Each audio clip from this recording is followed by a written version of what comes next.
नमस्कार विद्यार्थियों, श्री महावीर शिक्षण संस्थान की ऑनलाइन क्लासों में आप सभी का हार्दिक स्वागत है, अभिनंदन है। प्यारे विद्यार्थियों, हम पढ़ रहे थे अर्थालंकार और अर्थालंकार में हम पढ़ रहे थे उपमा अलंकार। उपमा अलंकार के आज हम भेद पढ़ेंगे। उपमा अलंकार के कौन कौन से भेद होते हैं और उनके क्या लक्षण होते हैं, क्या पहचान होती है और उनके उदाहरणों के बारे में हम चर्चा करेंगे। तो प्यारे विद्यार्थियों, उपमा अलंकार के लक्षण, परिभाषा और उनके अंगों के बारे में और उनके उदाहरणों के बारे में हमने पिछले वीडियो में चर्चा कर ली थी। आज हम बात करेंगे उपमा के भेदों की। प्यारे विद्यार्थियों, उपमा अलंकार के मुख्य रूप से 3 भेद होते हैं। कितने भेद होते हैं? 3 भेद होते हैं। देखो कौन कौन से होते हैं। एक तो होता है पूर्णोपमा, अर्थात पूर्ण प्लस उपमा, जिसमें पूरा का पूरा उपमा होता है, अर्थात जिसमें उपमा के चारों अंग मौजूद होते हैं। दूसरा होता है लुप्तोपमा, अर्थात लुप्त प्लस उपमा, अर्थात उपमा के अंगों में से कोई ना कोई, यानी कि कोई एक या दो वर्ण या एक से अधिक जो अंग हैं, ये अंग जो हैं लुप्त होते हैं, अर्थात गायब रहते हैं। लुप्तोपमा किसे कहते हैं? कि वह उपमा जिसमें उपमा का कोई एक अंग या एक से अधिक अंग लुप्त रहता है, अर्थात गायब रहता है, वहां लुप्तोपमा अलंकार होता है। इसके बाद में अंतिम उपमा का भेद होता है मालोपमा। माला प्लस उपमा। मालोपमा शब्द 2 शब्दों के मेल से बना है। माला प्लस उपमा, अर्थात माला की तरह जहां उपमा दी जाए। कहने का मतलब यह है कि उसमें एक से अधिक उपमान होते हैं। काव्य की पंक्ति में जहां कहीं उपमेय तो एक ही होता है, लेकिन उपमान एक से अधिक होते हैं, अर्थात माला की तरह। जिस प्रकार से माला में बहुत सारे मणि होते हैं, ठीक उसी प्रकार से जो उपमान होते हैं वो एक से अधिक होते हैं, है ना। तो वहां होता है मालोपमा। तो आइए इसके बारे में हम चर्चा करते हैं। तो देखो, हम आज पढ़ रहे हैं उपमा अलंकार के भेद। उपमा अलंकार के भेद हम पढ़ रहे हैं। उपमा अलंकार के 3 भेद होते हैं। प्यारे विद्यार्थियों, उपमा अलंकार के कितने भेद होते हैं? 3 भेद होते हैं। पहला है पूर्णोपमा, दूसरा है लुप्तोपमा, तीसरा है मालोपमा। देखो प्यारे विद्यार्थियों, ये नाम से स्पष्ट हो रहा है पूर्ण प्लस उपमा। इनके अगर टुकड़े करके देखेंगे तो अर्थ पूरा का पूरा जो है स्पष्ट हो जाएगा। पूर्ण प्लस उपमा, पूर्ण प्लस उपमा यानी कि पूरा का पूरा उपमा। पूर्णोपमा का अर्थ होता है कि जिसमें उपमा के चारों अंग मौजूद हैं। प्यारे विद्यार्थियों, पिछले वीडियो में हमने चर्चा की थी उपमा के अंगों के बारे में कि उपमा के 4 अंग होते हैं। कितने अंग होते हैं? 4 अंग होते हैं, जिसमें पहला मैंने आपको बताया था उपमेय, दूसरा था उपमान, तीसरा था वाचक शब्द और चौथा था साधारण गुणधर्म। तो इस प्रकार से जिस वाक्य में, या हम यूं कहें कि जिस उपमा में चारों के चारों अंग मौजूद हो, वहां पूर्णोपमा होता है। लुप्तोपमा, लुप्त प्लस उपमा, अर्थात वह उपमा जिसमें कोई एक अंग या एक से अधिक अंग लुप्त होता है, अर्थात गायब होता है, अनुपस्थित रहता है, वहां लुप्तोपमा होता है। मालोपमा, माला प्लस उपमा।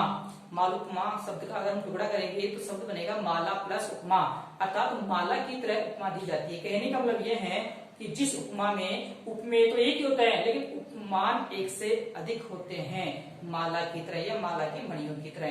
तो देखो, आइए हम चर्चा करते हैं इनके भेदों के बारे में। पहला है पूर्णोपमा अलंकार। देखो परिभाषा की अगर हम चर्चा करें तो जिस उपमा में उसके चारों अंग कौन कौन से मैंने आपको बताया था? उपमेय, उपमान, वाचक शब्द और साधारण धर्म या साधारण गुण धर्म ये विद्यमान हो, मौजूद हो, वहां पूर्णोपमा होता है। जैसे देखो उदाहरण के माध्यम से हम समझते हैं। प्रातः नभ था बहुत नीला संग जैसा। प्यारे विद्यार्थी, ये जो उदाहरण है ये आपके पद्य वाक्य से हैं। हिंदी निवारण में पाठ है, उस पाठ में से एक पंक्ति है, प्रातः नभ था बहुत नीला शंख जैसे। प्रातः नभ था बहुत नीला शंख जैसे। सबसे पहले हम इसका अर्थ जानते हैं कि प्रातःकालीन जो नभ है, प्रातःकालीन जो आसमान है, नभ का अर्थ क्या होता है? आसमान। प्रातःकालीन जो नभ था वो बहुत नीले शंख के समान था। नीला शंख जैसे, जैसे नहीं के समान, यहाँ पर उपमा दी गई है। मैंने आपको बताया था कि वाचक शब्द सा, सी, से, सरी शब्द है ना, जैसे इस प्रकार से यहाँ पर ये क्या है? वाचक शब्द है ना। तो प्रातःकालीन जो नभ है, जो आसमान है, वो बहुत नीले शंख के समान जैसे दिखाई दे रहा हो। प्रातःकालीन आसमान जैसे बहुत नीले शंख के समान दिखाई दे रहा हो। प्रातःकालीन जो आसमान है वह इस प्रकार से दिखाई दे रहा है जैसे नीला शंख हो। जैसे कौन से रंग का शंख हो? नीला शंख हो, नीले रंग का शंख हो। अब देखो हम इसमें उपमा के अंग देखते हैं। उपमा में जैसे उपमेय जो है हम बात करेंगे उपमेय की। उपमेय का अर्थ मैंने आपको बताया था, जिसकी तुलना की जाए। तुलना किसकी की जा रही है, यानी कि समानता किसकी की जा रही है, प्रातःकालीन नभ की, प्रातःकालीन आसमान की उपमान जिससे तुलना की जा रही है। तुलना किससे की जा रही है, शंख से। तो यहाँ पर उपमान क्या हो गया, शंख हो गया। वाचक शब्द, वाचक शब्द देखो ये रहा, जैसे वाचक शब्द क्या हो जाएगा, जैसे वो साधारण रंग जो है ये क्या हो जाएगा, नीला, नीला या बहुत ही नीला। इसलिए यहाँ पर क्या है, उपमा अलंकार होगा। और उपमा का कौन सा भेद होगा, पूर्ण उपमा।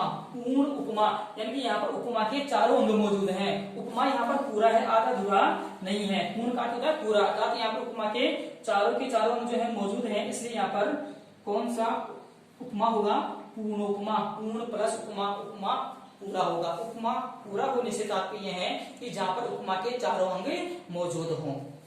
अब हम बात करेंगे लुप्तोपमा। लुप्त प्लस उपमा, लुप्तोपमा। इसका अगर हम टुकड़ा करेंगे तो शब्द क्या होगा, लुप्त प्लस उपमा। यहाँ पर गुण स्वसंधि है। लुप्त उपमा, देखो नाम से स्पष्ट हो रहा है, जिसमें उपमा, उपमा यानी उपमा के अंग लुप्त हो, गायब हो। लुप्तोपमा जिसमें उपमा का कोई ना कोई अंग लुप्त हो, गायब हो। लुप्त का क्या होता है, गायब हो। तो देखो जिस उपमा में उसके चारों अंगों में से एक या अधिक अंग को जो नहीं कि एक अंग ही गायब हो, कोई ना कोई, जैसे उपमेय है, उपमान है, वाचक शब्द है ना, साधारण गुण द्रव्य है, कोई ना कोई एक अंग जो है वह लुप्त, लुप्त का अर्थ है गायब हो या अनुपस्थित हो, वहां लुप्तोपमा अलंकार होता है या लुप्तोपमा होता है। जैसे यहाँ पर देखो, इस उदाहरण को ध्यान से देखो, कमल सदृश कोमल हाथों ने झुका दिया धनु वज्र कठोर। इस उदाहरण को आप ध्यान से देखो, इसमें दो पंक्तियां हैं, यानी कि हम युग हैं। जो प्रथम पंक्ति है इसमें तो चारों अंग मौजूद है, लेकिन ये अंतिम जो पंक्ति है, झुका दिया धनु वज्र कठोर, इसमें एक अंग जो है वो गायब है। वह कौन सा है, देखो यहाँ दूसरी आधी पंक्ति में उपमेय। उपमेय तो क्या है, धनु, धनु जिसे धनुष बोलते हैं, क्या बोलते हैं, धनुष। ये जो पंक्ति है वह भगवान राम से संबंधित है कि कमल सदृश, कमल के समान कोमल हाथों ने, भगवान श्री राम के जो हाथ है वो कैसे बताए गए हैं, कोमल हाथ बताए गए हैं। झुका दिया धनु वज्र कठोर, ये उस समय की घटना है जब प्रभु श्री राम ने धनुष को खंडित कर दिया था, तो उनके हाथों को कोमल कहा गया है। धनु धनुष के लिए है, और वज्र, वज्र ये भगवान विष्णु का हथियार है जो बहुत ही कठोर है, बहुत ही मजबूत है। तो देखो इस दूसरी पंक्ति में, शुरू वाली जो पंक्ति है उसमें तो चारों के चारों उपमा जो है वो मौजूद है, लेकिन अंतिम जो पंक्ति है उसमें दूसरी आधी पंक्ति में उपमेय, उपमेय क्या है, धनु है। उपमेय क्या है, धनु, जिसे हम धनुष बोलते हैं। और उपमान क्या है, उपमान है वज्र। वज्र, वज्र किसका गया है, भगवान विष्णु का, ये सॉरी भगवान इंद्र का जो हथियार है, भगवान इंद्र का, विष्णु का नहीं है, भगवान इंद्र का जो हथियार है उसे हम क्या कहते हैं, वज्र कहते हैं। इसलिए उपमान क्या हो गया, वज्र हो गया। और साधारण जो धर्म है वह क्या हो गया, कठोर हो गया। लेकिन यहाँ पर एक चीज दिखाई नहीं दे रही है, एक चीज कौन सी दिखाई नहीं दे रही है, यहाँ पर वाचक शब्द जो है वो गायब है। यहाँ वाचक शब्द गायब है, इसलिए यहाँ पर लुप्तोपमा अलंकार है। कौन सा उपमा है, लुप्तोपमा, यानी कि यहाँ पर जो वाचक शब्द है वह गायब है। इस पंक्ति में, लास्ट वाली पंक्ति में जो वाचक शब्द है वह गायब है। इसमें और बाकी सारी चीजें हैं, उपमेय है, उपमान भी है, साधारण धर्म भी है, लेकिन यहाँ पर कोई वाचक शब्द नहीं है। शुरू वाली पंक्ति में तो है सदृशियरा, शुरू वाली पंक्ति में तो है, लेकिन लास्ट वाली पंक्ति में यहाँ पर वाचक शब्द नहीं है। इसलिए यहाँ पर कौन सा उपमा होगा, लुप्तोपमा।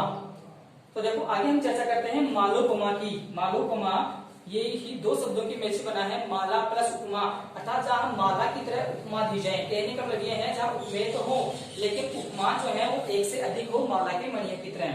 तो देखो जिस उपमा में एक ही उपमेय,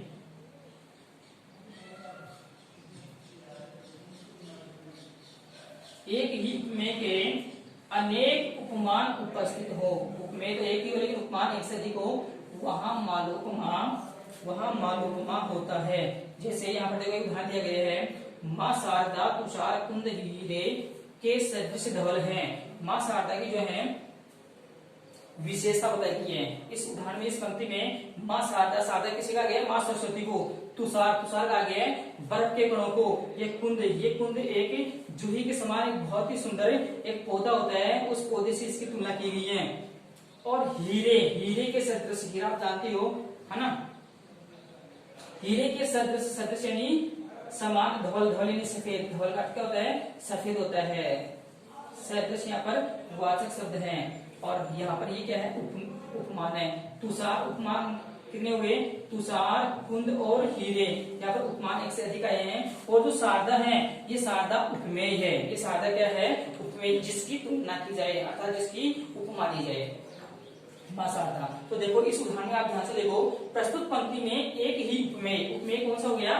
शारदा। शारदा अर्थात माँ सरस्वती होगी। तो माँ शारदा की, माँ सरस्वती की समानता कुंद, तुषार एवं हीरे, हीरे यानी कि 3 उपमानों से की गई है। समानता जो है कितने उपमानों से की गई है? 3 उपमानों से की गई है।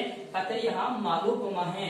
और ये जो कुंद शब्द है, कुंद का क्या होता है? जूही के समान एक पौधा होता है, और उसके जो फूल होते हैं बहुत ही सुंदर होते हैं। अर्थात माँ शारदा की, माँ सरस्वती की जो समानता है वह जूही के समान एक बहुत ही सुंदर फूल के समान और बर्फ के कणों के समान और हीरे के समान जो है की गई है। तो प्यारे विद्यार्थियों, इस प्रकार से जो है ये उपमा के भेद है। एक बार संक्षेप में एक बार हम फिर से जो है चर्चा कर लेते हैं। उपमा के जो है 3 भेद बताए गए हैं, पूर्णोपमा, लुप्तोपमा और मालोपमा। पूर्णोपमा, पूर्ण प्लस उपमा, अर्थात उपमा का वह भाग या उपमा का वह अंग, या हम यूं कहेंगे जिसमें चारों अंग मौजूद हैं, वह उपमा जिसमें चारों अंग मौजूद हैं। चारों अंगों से उपमेय, उपमान, वाचक शब्द और साधारण गुणधर्म, वहां पूर्णोपमा होता है।